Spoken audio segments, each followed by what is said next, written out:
Mas coitado desse Fábio Assunção. Bom dia, hoje é quinta-feira, 28 de fevereiro de 2019. Estamos iniciando mais uma transmissão online do programa Hora da Notícia, a partir de Fortaleza, nas ondas da Rádio Assunção Cearense.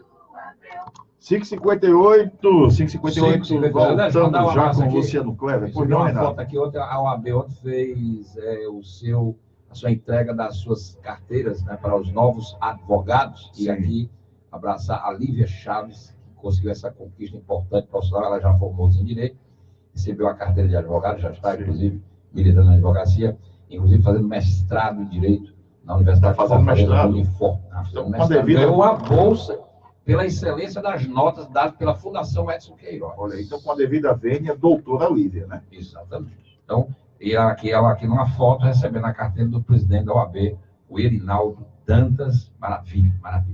Parabéns a ela.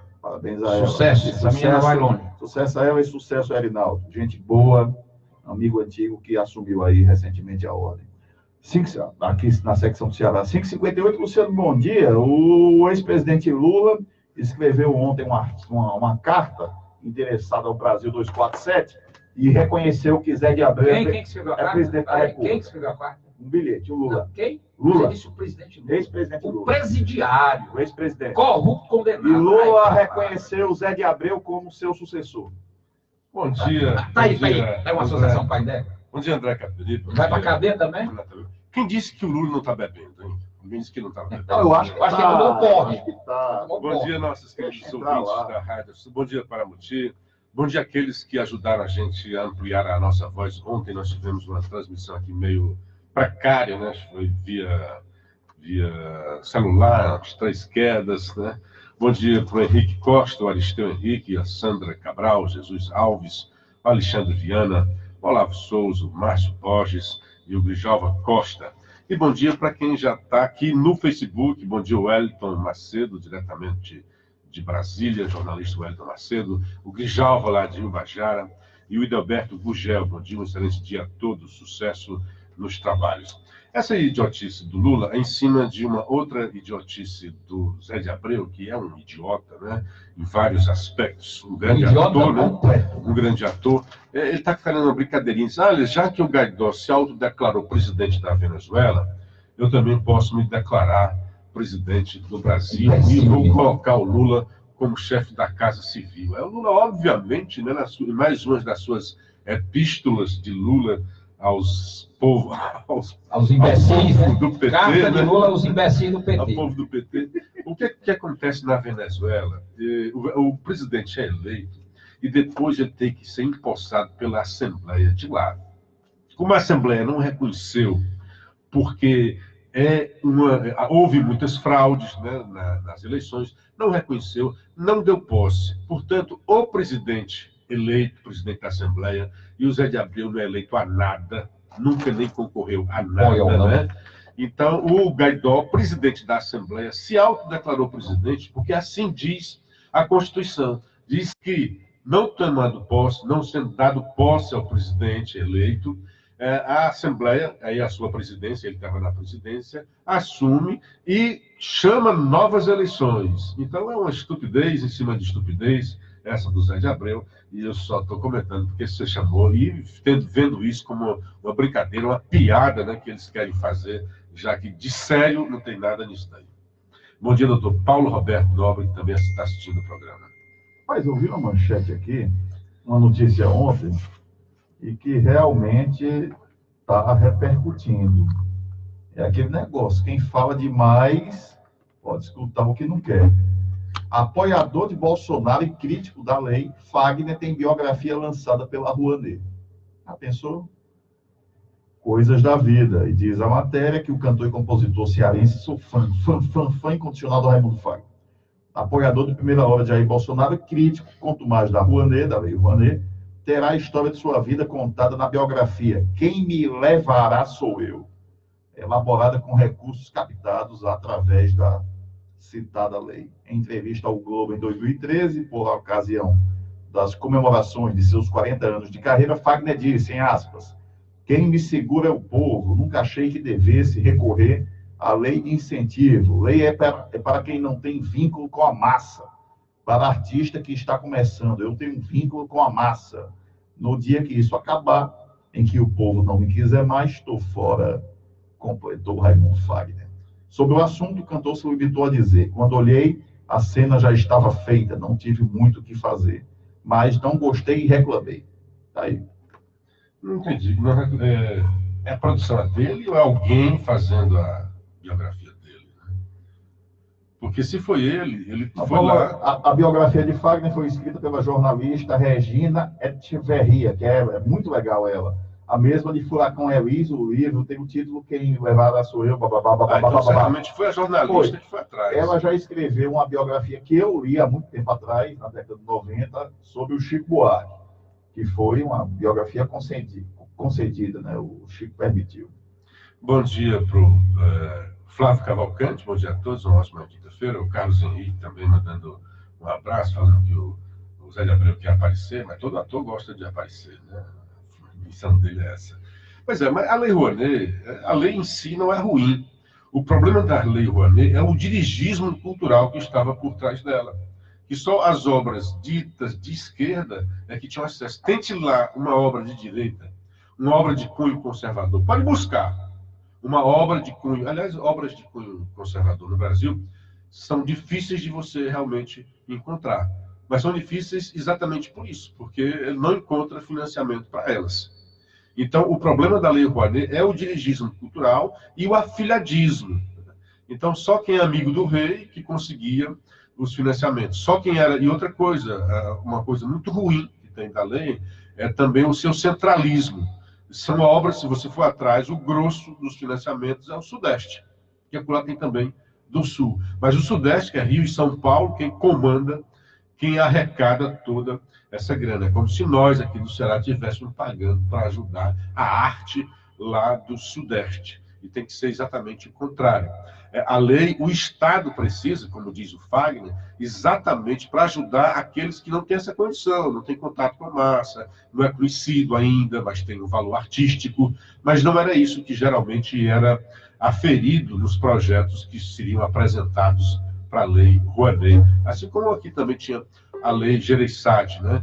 Então, a lei em si não é ruim, uma lei que ajuda a divulgar a arte. Agora, quando você faz isso para grandes nomes, nomes que o mercado em si já teria condições de patrocinar, nomes como Cláudia Leite, que você vê aí, Chico Buarque, Maria Bethânia, tudo bem que são projetos grandiosos, né?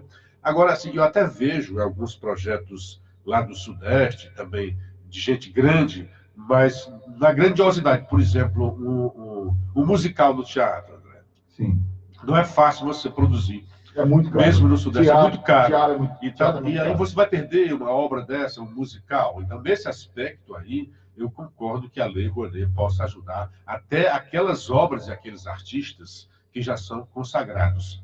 Mas aí você vê a Maria Bethânia, monólogo, né, da Maria Bethânia, quer dizer, a produção é só ela, e é uma grande artista, né, nada contra a qualidade artística dela, só que eu acho que ela já tem mercado suficiente para não depender do dinheiro do contribuinte para divulgar a sua obra. Então, ela já é clássica, né? A Lei Rouanet deveria ajudar, porque a gente já disse muito aqui, a gente é celeiro de artes do Nordeste, o Ceará em si tem muito músico, tem muito poeta, tem muito escritor, tem muita gente boa nas áreas das artes, muita dança, né? Muito cinema, muito teatro, e fica aí muita gente aí à margem, né? Não consegue sobressair por falta de financiamento. Teatro me dá uma pena não é a palavra correta, mas me dá uma tristeza ver que a gente tem alguns teatros aqui bem bacanas.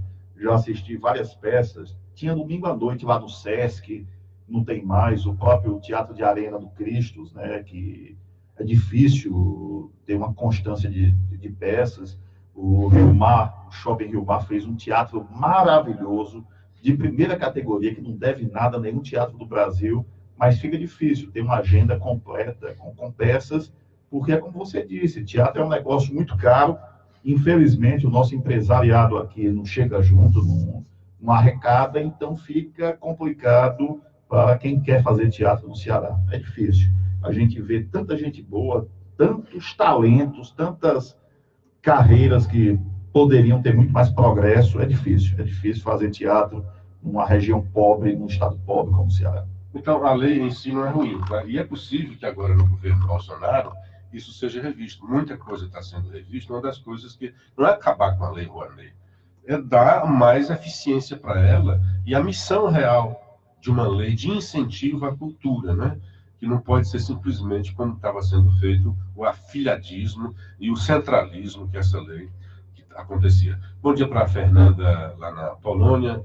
Bom dia para o André Lima Ramos, o doutor Paulo Roberto. Lembrando que o Zé de Abreu deu entrevista que vivia com 2 mulheres e ainda mais um homem, vivia maritalmente.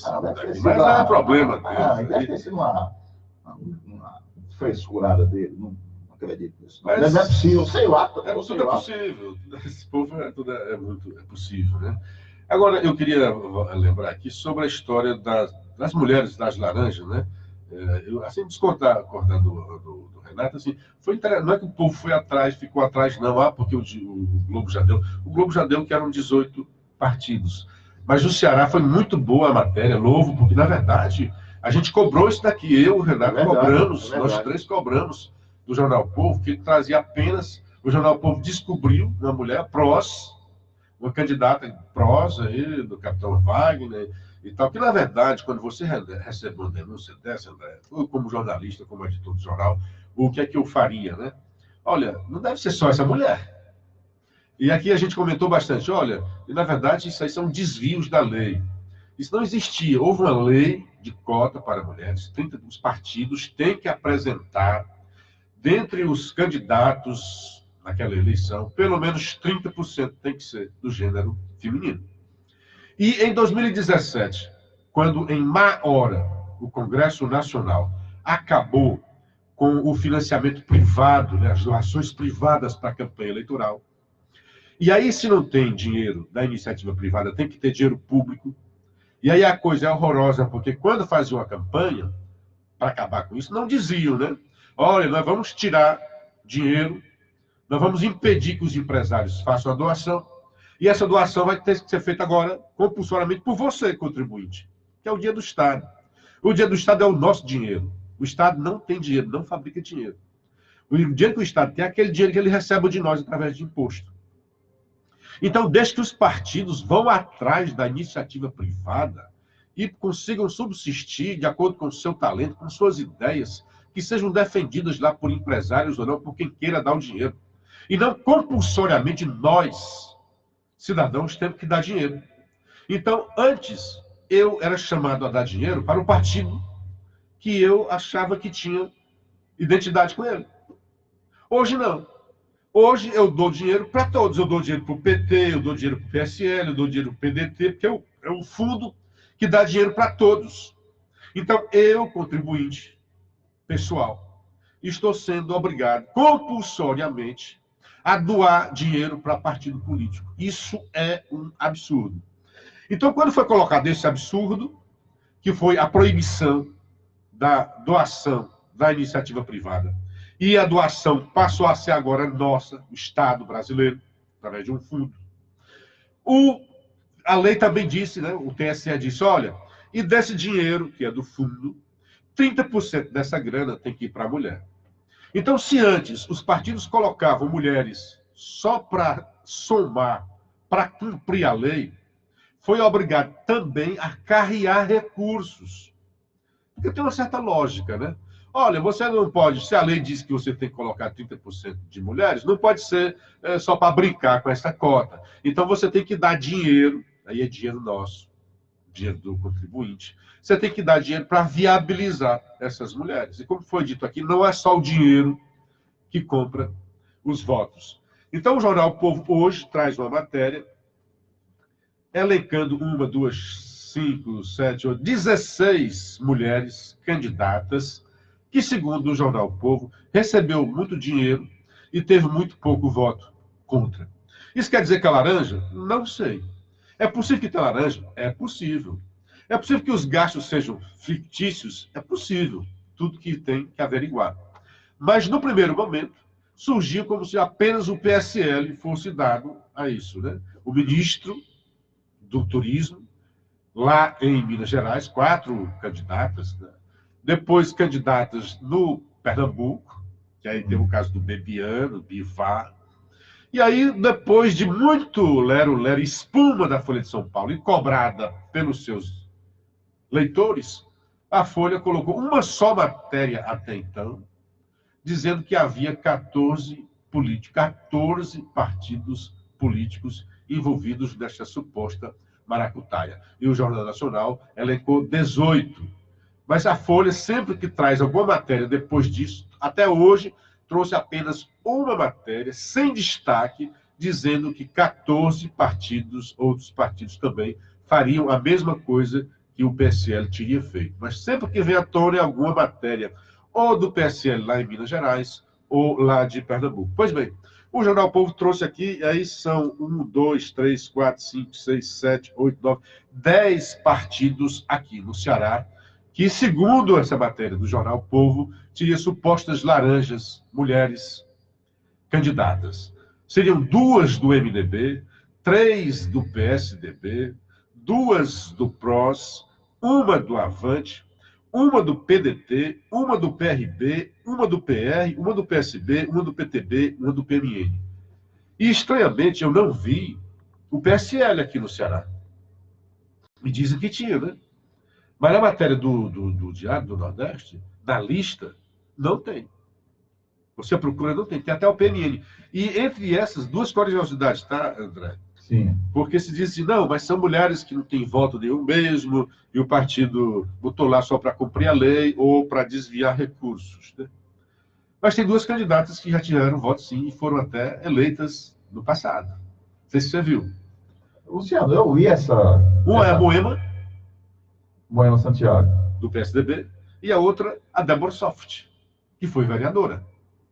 Então, eram candidatas que já foram eleitas, já tiveram votos. Sim, Neste caso aqui, a Moema tirou 968 votos para deputado federal e a Débora Soft tirou 167 votos. Certo, mas eu vi por cima, eu vi até no celular, estava tomando café 3 horas da manhã, 3 e pouco da manhã, e vi essa matéria no Jornal Povo. E que me pareceu muito suspeito, no caso, essas 2 candidatas, 2 professoras do MDB, que o Jornal O Povo entrou em contato com ambas, uma se disse surpresa, outra levou até na chacota, até no gracejo, o jornalista do Jornal O Povo, dizendo que ele estava mal desinformado, tudo isso. A dita cuja recebeu uma quantia muito razoável em um país pobre como o nosso, para fazer campanha, e tirou uma votação pífia. Enfim, algo, não vou dizer suspeito, mas algo que poderia, sim, ser investigado com maior profundidade pelos órgãos competentes. Pois é, mas aí a matéria, esse que você está falando, é que o Jornal Povo foi atrás, fez um bom jornalismo nesse aspecto, né?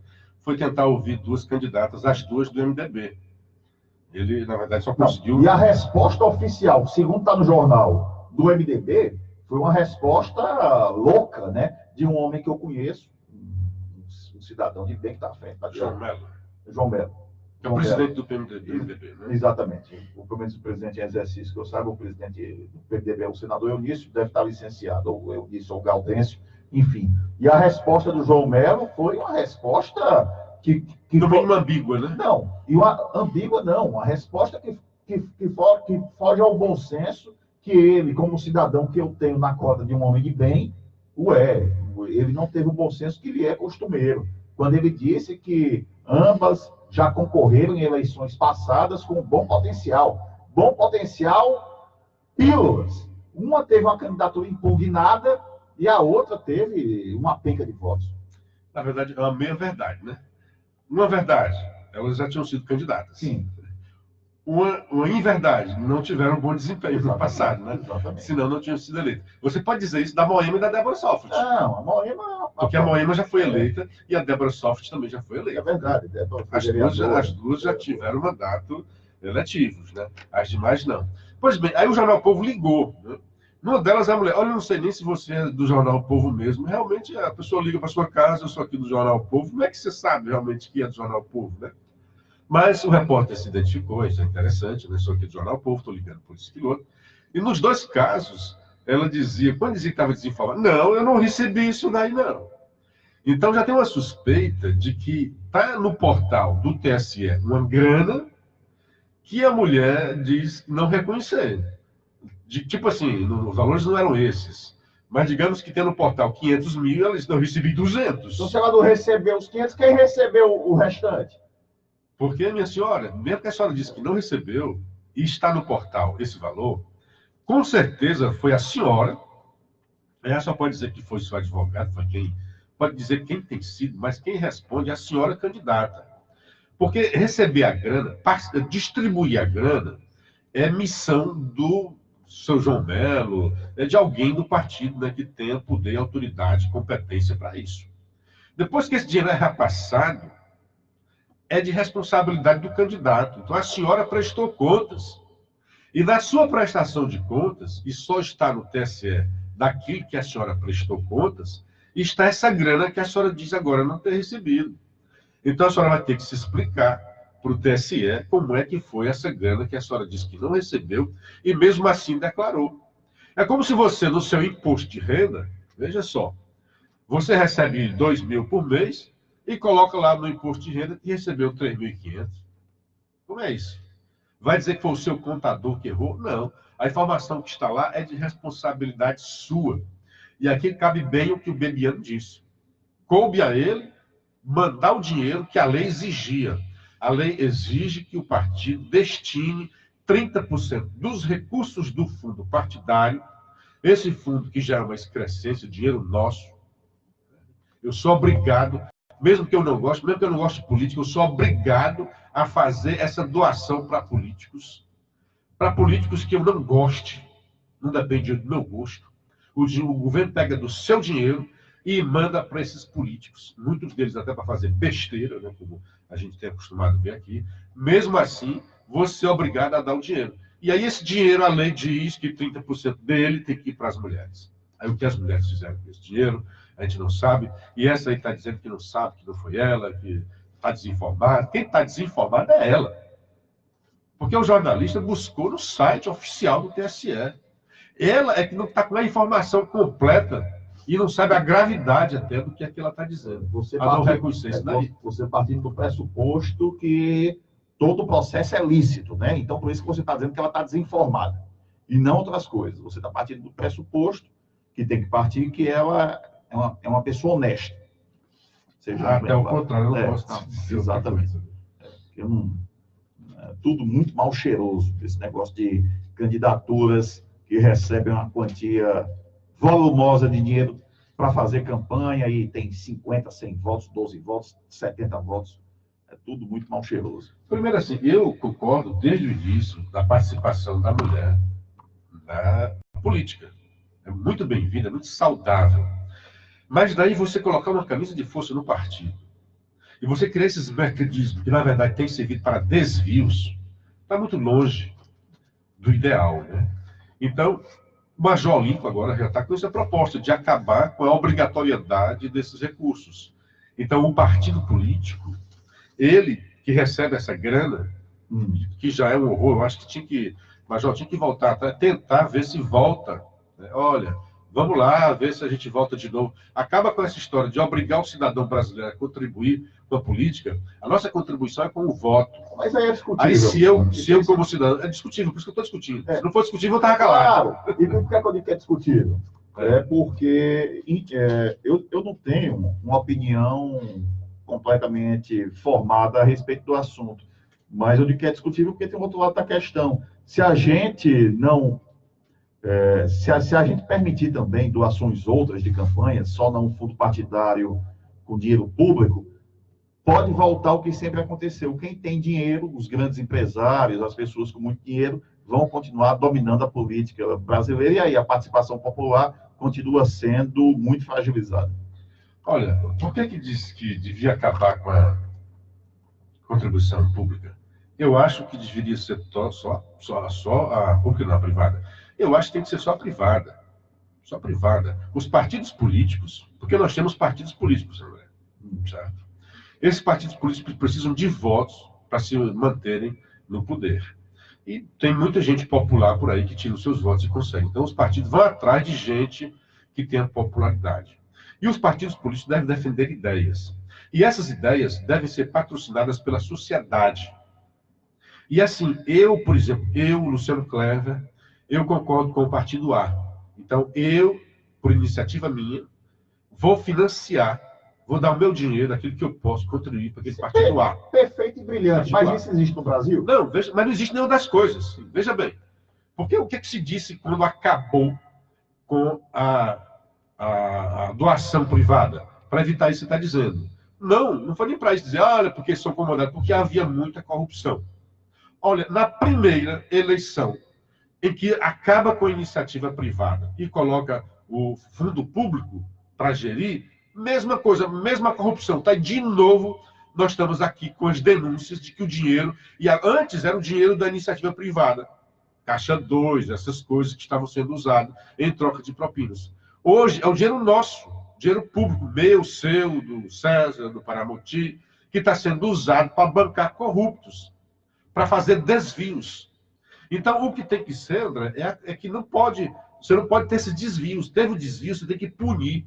Seja ele com recurso público, seja ele com recursos da iniciativa privada. Então, eu sou favorável, sou muito liberal nesse aspecto. O partido tem que se manter com a iniciativa privada. Se ele não tem capacidade de captar na sociedade, aí ele vai agora, esses partidos minúsculos, que são só cartórios, que muitos deles são feitos exatamente para receber o fundo partidário. Como não tem competência de ir na sociedade captar dinheiro, eles fazem esse cartório, vão atrás de candidatos que têm uma certa popularidade e vão tentar se locupletar com o dinheiro nosso, com o dinheiro público. Então, isso aí, o desvio está sendo maior do que seria com a iniciativa privada. É isso aí, 6 horas e 23 minutos. Você vai ter um boletim aqui, soltar, para comentarmos em cima. Congresso quer vetar mudanças para idosos e deficientes. A respeito daquela tal da margem de negociação que, teoricamente, o Bolsonaro pode ter para negociar a reforma no Senado e na Câmara dos Deputados. 6h25 agora.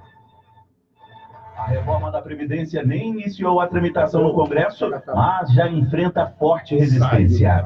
Entre deputados e senadores, seja na base ou da oposição, um tema é colocado em xeque: a alteração do pagamento de benefícios para idosos carentes e deficientes, o chamado BPC. Atualmente, idosos que não contribuíram com a Previdência têm direito ao pagamento de um salário mínimo a partir dos 65 anos. A proposta do governo reduz a idade para o acesso ao BPC para 60 anos, mas também reduz para R$ 400 o valor do benefício. O valor cheio só seria pago após o idoso completar 70 anos de idade.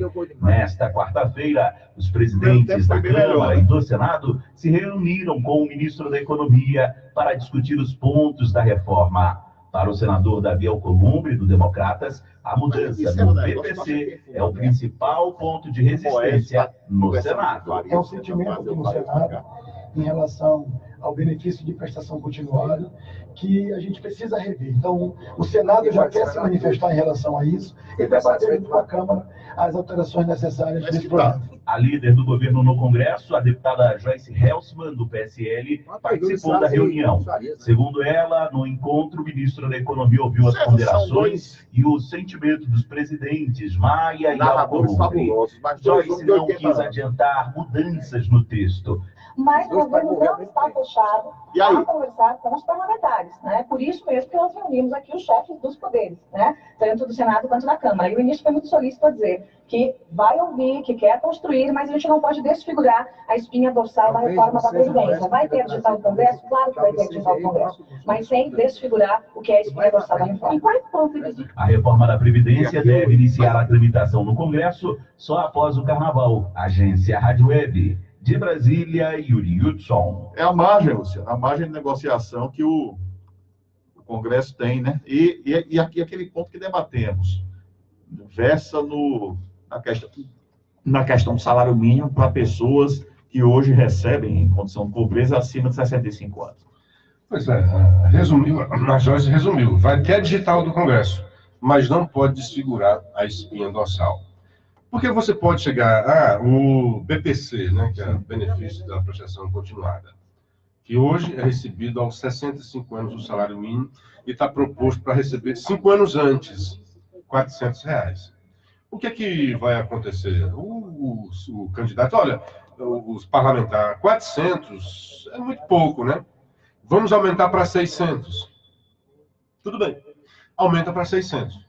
Só que, em vez de começar aos 60, vamos começar aos 63. Então, vai ter esse tipo de negociação, sabe, André? Porque, em termos de grana, de dinheiro, é um só. Você não pode... É como você recebe R$ 1.000 e gasta 1.200.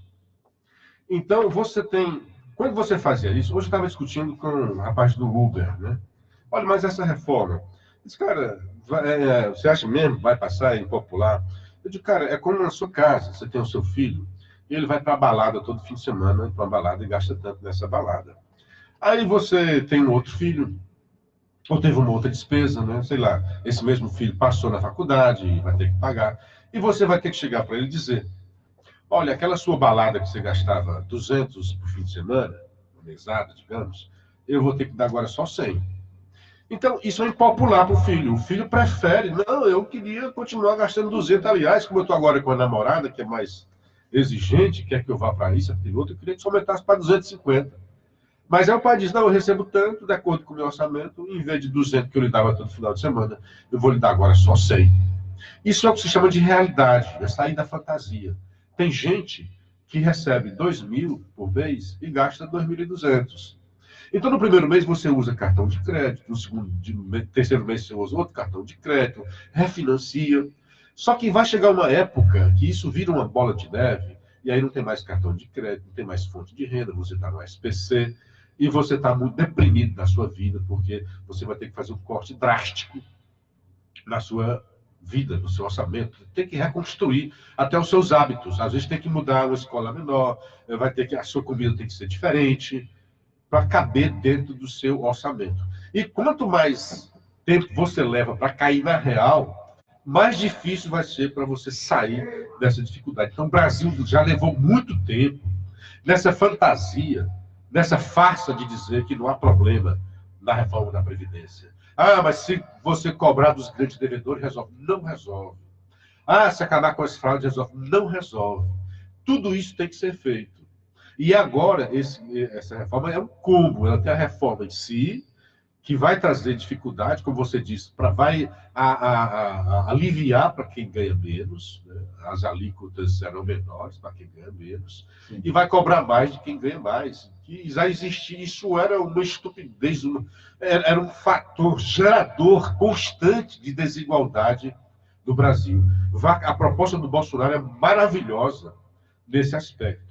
Mas é como você diz, e muita gente fala, né, do tal do bode, que coloca mais coisas até para negociar dentro do Congresso. Então retira, tinha uma coisa que ele botou mais gravosa, mais amarga, e vai lá renegociar.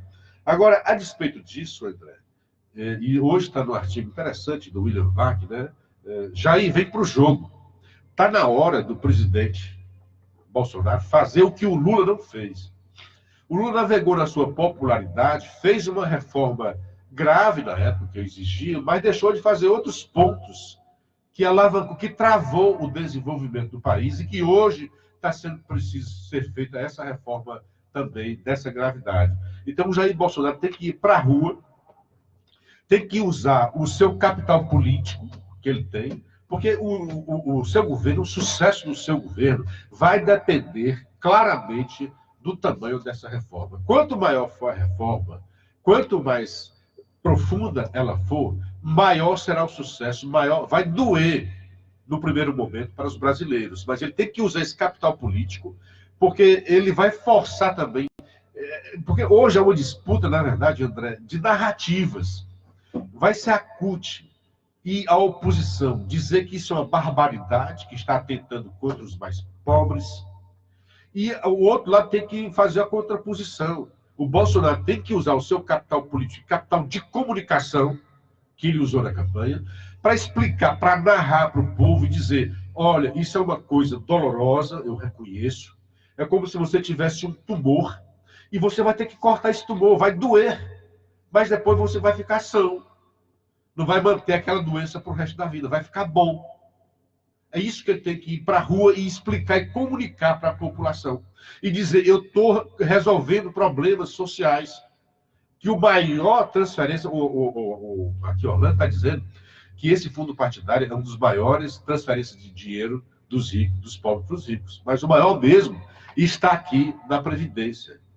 É um poço de privilégios para uma casta de servidores do serviço público brasileiro, principalmente no legislativo e no judiciário, onde a média, quando a média lá é 6 vezes superior a que está na iniciativa privada, do meu, seu salário mínimo, da maioria da população brasileira, porque é uma minoria que é de servidor público e virou uma casta no Brasil.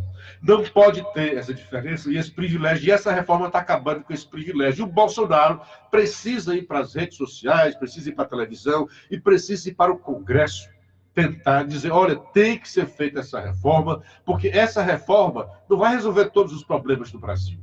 Mas se não fizê-la, vai agravar os problemas. Então, fazendo a reforma, nós temos condição de retomar o desenvolvimento, que esse país perdeu condições de se desenvolver há muito tempo. E hoje é uma grande dívida social, porque o dinheiro que o Estado arrecada está indo todo para a Previdência, aí não pode usar na saúde, não pode usar na segurança, não pode usar da educação, que são os 3 temas básicos do Estado. Básico que o Estado tem que dar é a segurança, a educação e a saúde. E está muito precário tudo isso no Brasil. E o emprego, o desemprego voltando a crescer. Se não tivermos a reforma, o país entra em recessão e o desemprego vai aumentar, e a pobreza vai aumentar, e a injustiça social vai aumentar. Não é este o país que nós queremos. Queremos um país de desenvolvimento, com salários dignos, com a dignidade do emprego para todos os brasileiros. Nessa questão do desemprego, só tem que se tentar buscar dados, isso aí não deve ser tão fácil, de fazer o quadro, né, Luciano, de desemprego, não confundir desemprego com trabalho, porque o desemprego formal pode estar caindo, mas acredito que até pela dinâmica que do mundo que está da mudança, e o trabalho não formal crescendo também. Tem que fazer esse balanço aí, que não, enfim, tem que buscar esses dados. Mas já tem esses dados. Ontem mesmo na divulgação, André, trazia os dados do aumento do desemprego. Sim. E tinha também o que é o aumento do desemprego. O que é o desemprego? Quando é colocado na estatística, é aquela pessoa que busca um emprego e não consegue um emprego. Então, aí são outros dados que você tem que levar. Então, por exemplo, os chamados desalentados. São aqueles que já desistiram de buscar emprego. Então, eles não estão na estatística. Eles simplesmente deixaram de buscar emprego. Estatística? Sai da estatística. Ele não é mais colocado como desempregado. Ele vai para um negócio chamado desalentados. Ele não entra ali na estatística, ele não entra como desempregado. O desempregado é aquele que busca emprego. E o desalentado vive de quê? Vive da família. Pois é, aí tem que buscar a família, outras formas, que ninguém sabe como é que esse desalentado vive. E tem também nessa estatística esse número que você disse aí, cobrou, aqueles que passaram a trabalhar por conta própria. Aí são aqueles. Eu não sei se os desalentados, né? Porque aí acho que não tem um sistema bom de aferição. Certamente esses desalentados, aqueles que não tinham emprego, passaram de buscar emprego e passaram a fazer alguma coisa, vender din-din, né? Essa coisa que de vez em quando você vê nas ruas, né? Sim. Gente fazendo, e é isso é digno, é você buscar o seu ganha-pão. Ruim é você ficar parado à espera do Estado, né? O Estado não tem condições de dar para todo mundo. Ou então partir para ilícitos. Não, você tem que buscar o seu trabalho, buscar a sua criatividade, se virar, né, nos 30 para sobreviver. Luciano, 6h36, vamos a mais uma rodada, nossos últimos comerciais de hoje, voltando já já.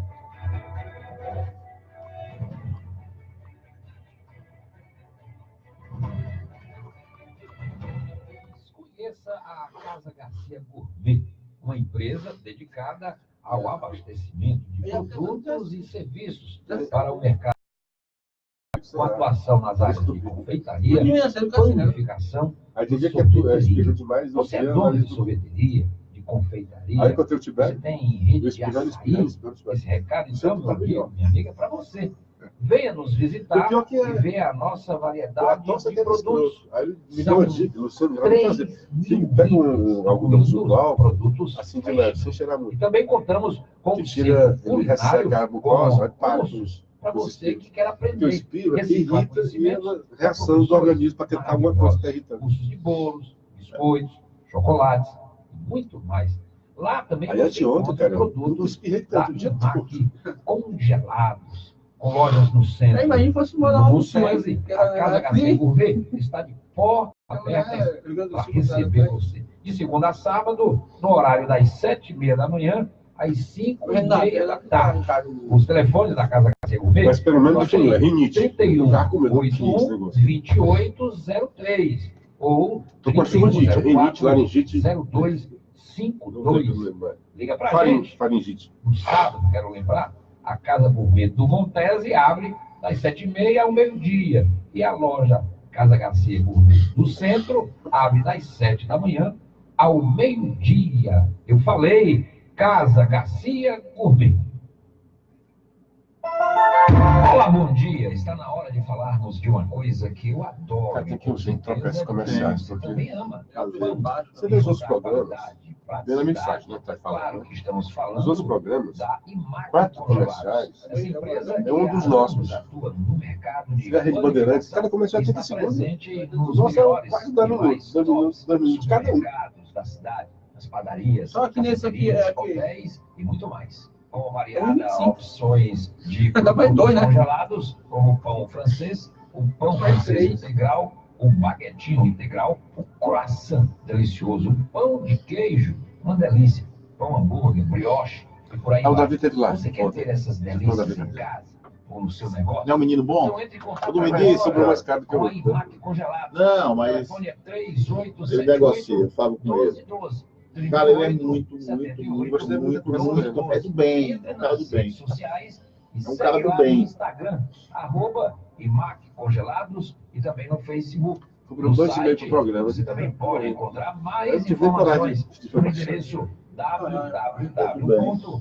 Mas grande Ricardo de São Paulo ontem aí, www.imacongelados.com.br. Pedra, grande de São Paulo. Ligue para a IMAC César, uma vez eu Congelados. estava subindo do Rio de Você é Janeiro. louco, mas você amassa carro aí dela, 1212. bate na Uma cabeça. vez eu estava subindo, vindo do Rio de Janeiro para Fortaleza, no domingo à Deixa eu dar tarde. uma dica para O você. clima fechado, quando o avião subiu, Para uma tempestade de granizo no avião. Pá, pá, pá, pá, pá, pá, pá. Tu é louco, Os jogos simplesmente quebraram. dá medo. Tudo isso tem conserto e pode Você ouvindo as pancadas, hein? novo. Pedra de gelo Basta caindo você na levar lataria do no lugar avião. certo. Basta você levar na loja Tremeu muito, né? Do Rio até o Espírito Santo. Tem gritaria, não? de mercado. A loja na hora que é especializada em Mas o avião é uma manutenção máquina e conserto fabulosa, de né? relógios, joias, óculos e até canetas. Tudo com Isso aqui, ó. um padrão de qualidade Isso aqui é 1,52. incomparável. Não existe, né? Inclusive, com uma Pô, moderna e é máquina muito que enchimento de realiza linguiça, muita solda coisa pode ser e tirada aí. Os serviços podem ser feitos com o acompanhamento do Mas a cliente. redução do texto, Todos recebem um certificado de garantia que confere mais segurança ao trabalho realizado. A loja na hora possui ainda uma ampla oferta de baterias com marcas mundiais, como a bateria suíça da marca Renata, que está presente em 90% dos relógios suíços. Renato. Venha visitar a loja na hora e veja É de perto efetivo. o atendimento diferenciado Tem que diminuir muito aí, né? e Nossa, fideliza tem uns através de linguiça uma aí, postura enchimento de pautada linguiça, né? E outra coisa, ele é muito... pela confiança. O ritmo, né? A loja na hora está nos melhores shoppings da cidade. O Shopping Center 1, o Shopping Del Passeio, na Santos Dumont, em frente ao Center 1, o Shopping Rio Mar e o Shopping Iguatemi. Luciano André. Tem sempre Vou uma usando loja o na Milhão hora Patrício no bolo. pronta. Fernando Henrique aí, viu? Loja na hora. 29 anos. É rápido. É seguro. Eu falei loja na hora. Tá vendo? O Corinthians, né? Você, dona de casa, que procura um feijão de qualidade. Barulhos. O prefeito Gustavo Henrique Costa do PSB fez Saboroso, delicioso. Feijão Quicau é mais sabor na sua mesa. Feijão Quicau, a marca do feijão. Telepedidos 91 46 42 34. Feijão é Quicau. Você está ouvindo A Hora da Notícia. A Hora da Notícia. Apresentação dos jornalistas André Capiberibe e Luciano Kleber. 6h42, me manda aqui, um ouvinte me manda aqui a notícia, falando a respeito do aeroporto regional da Aracati, que foi inaugurado anteontem, um fato legal, e que o governo, segundo o ouvinte, vai investir dinheiro na construção de aeroportos de São Benedito, Sobral e Iguatu. E além de Crateús. São Benedito já tem aeroporto, inclusive eu já desci lá. Sobral também já tem aeroporto. Talvez invista na reformulação para aumentar o aeroporto, só se for isso, né? Iguatu, acredito que deva ter um aeroporto mesmo de pequeno porte, um campo de pouso. Crateús, sinceramente, eu não sei. Mas, de qualquer forma, feito o registro. Deixa eu dar um bom dia para o Orlando Inocêncio, o Olávio Vasconcelos, bom dia. Apresentadores, obrigado por permitir sair de casa bem informado. O Alexandre Henrique, mandando bom dia. O André Lima, concordo, chega de bancar essa política desonesta, uma farda de dinheiro público, basta. Helena Soares, um bom dia para o programa. O Miller Silva, o André Lima Ramos, o Aquim Orlando, já falei dele, o Auriclécio, a Charleide Bittencourt, Maria das Dores Cordeiro, bom dia, rapazes, bom dia a todos vocês. Uma coisa que eu te chamei a atenção, hoje está na coluna a gente estava falando disso há alguns dias, que tem um comitê lá de torturas, né? De checar a tortura, que viria para o Ceará, da mais de delegada, né? Então, hoje tem a nota do Eliomar, a PG, Procurador-Geral da Justiça do Ceará, Plácido Rios, garante nenhuma denúncia de tortura no sistema prisional do Estado, feita por familiares de presos e entidades da área dos direitos humanos, foi comprovada. Olha aí. Nenhuma. Houve uma chuva de denúncias que, na verdade, é um inconformismo com as atuações do novo secretário, que está botando moral. Só que essas denúncias deram manchete de jornal, né? Manchete da rapaz de Cachau. Denúncias de bandidos e de procuradores. A gente viu outro dia aqui, tem 44 deputados, advogados da área criminal, pedindo para tirar o secretário. Gente, chega de advogar pelos bandidos. Advogue dentro do processo pelos bandidos, mas não desta forma. O secretário está fazendo a forma correta. E é por isso que está havendo agora essa avalanche de denúncias, porque estava acostumado com tanta bandalheira dentro do sistema presidiário, né? Então, ele diz, isso aqui é o procurador Plácido Rios, ele diz que diariamente chegam várias queixas e relatos para os promotores que verificam as possíveis situações in loco. Denúncias tem demais, mas nenhuma foi constatada. Nós não vislumbramos nada que desbordasse ao cumprimento da lei de execuções penais. Para ele, a onda de denúncias é só o inconformismo contra as atividades do secretário. Então, continua nosso apoio irrestrito ao secretário. É óbvio que se fizer alguma coisa errada, né?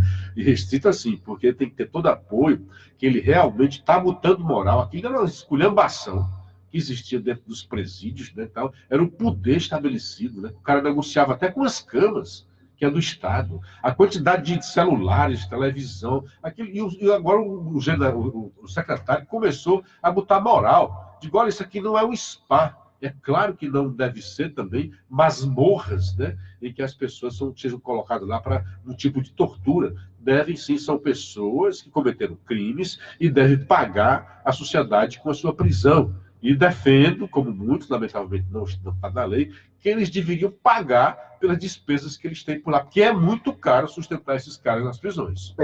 Você falando da Leomar, da nota aqui da Leomar, como o governador Camilo é habilidoso, né? Que cidadão habilidoso. Destaca aqui o Leomar em nota em sua coluna. Bismarck versus José Ayrton.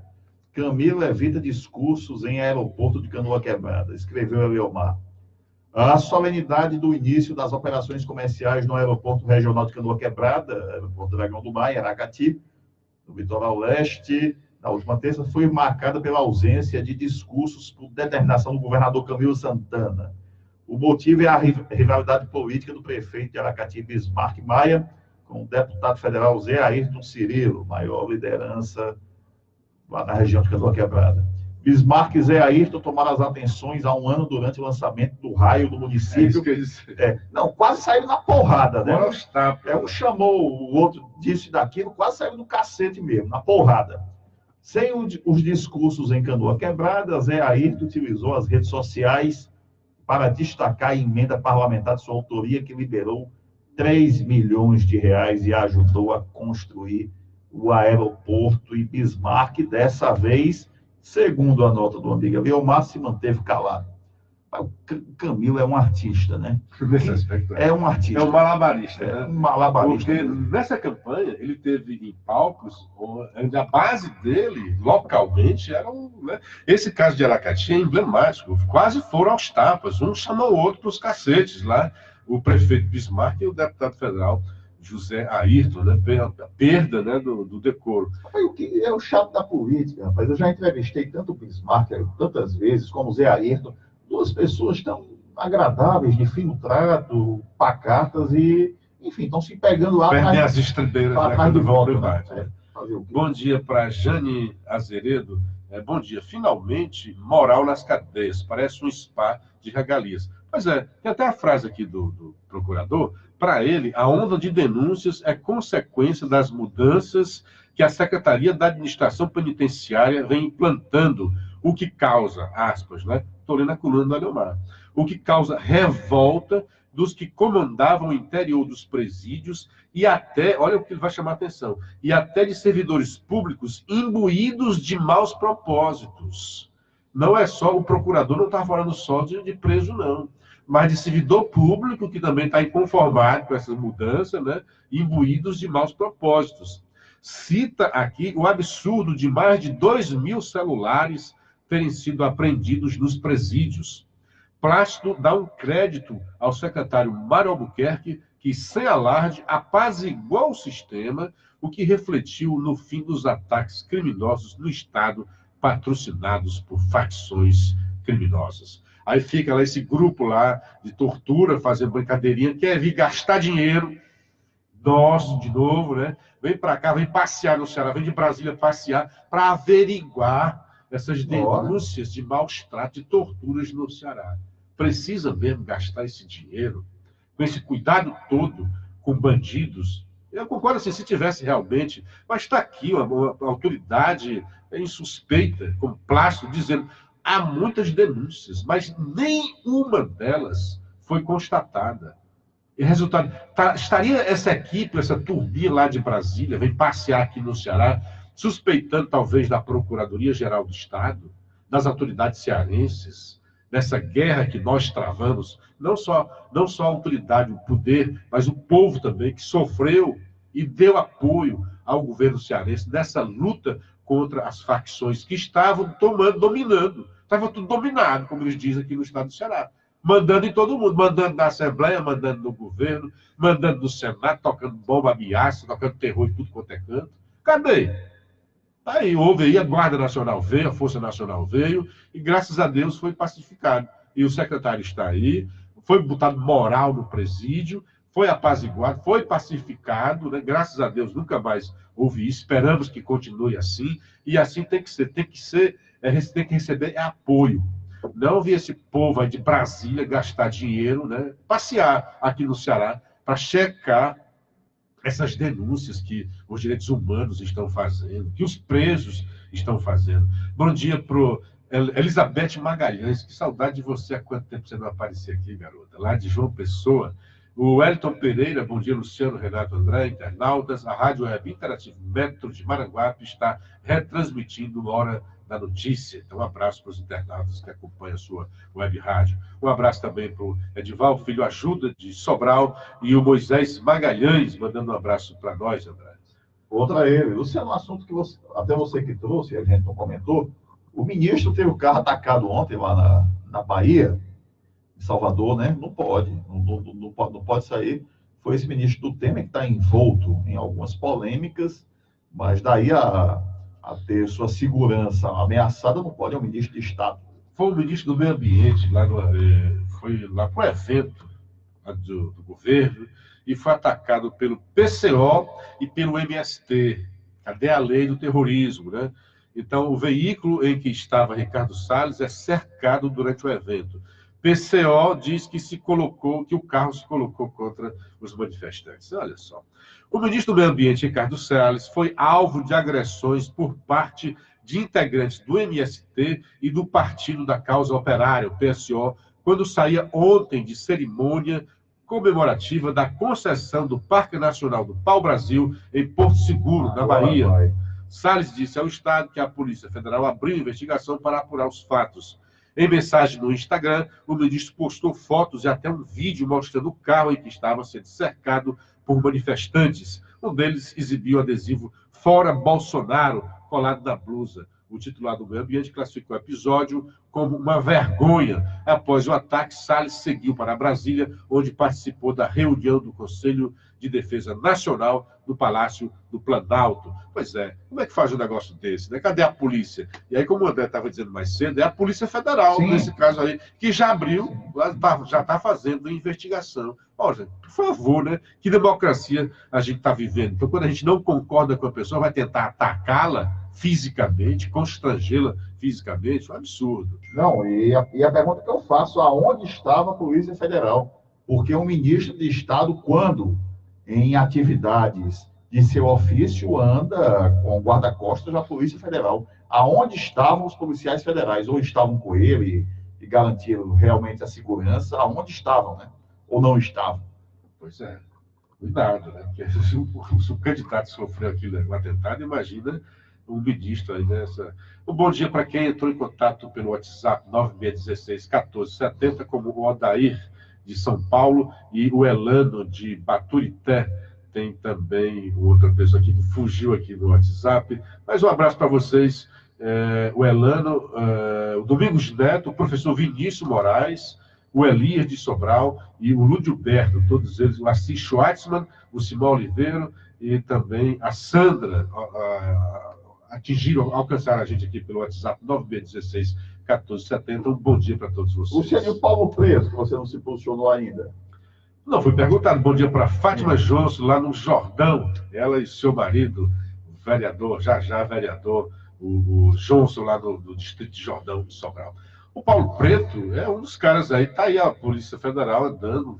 Tinha gente que dizia que não conseguia chegar no PSDB, não prendia Tucano. Não tem isso não. É que quem estava no poder era o PT. Naquilo que o PSDB estava no poder, que era o governo de São Paulo, também está acontecendo. Está aí o Paulo Preto preso, né? Era como que o operador do sistema lá da Lava, também incluído da Lava Jato, porque disse que tinha propina da Petrobras e algumas obras do governo de São Paulo, tem que responder igualmente, né? Como e está dizendo, está trazendo propina para o Serra, para o Aloysio Nunes, para o Aécio, todos eles teve esse problema, tem que pagar. Aqui ninguém é contra apenas o PT e nem acha que tem que punir apenas o PT. O PT é porque é punido com mais visibilidade, porque teve muito mais gente e recursos de muito maior monta, porque é quem estava no poder central, né? Então se envolveu em muito mais bandalheiras, teve muito mais gente envolvida. Mas daí o PSDB também está cheio de gente com maracutaia e que tem que responder da justiça por seus crimes. Obviamente tem que ter as provas.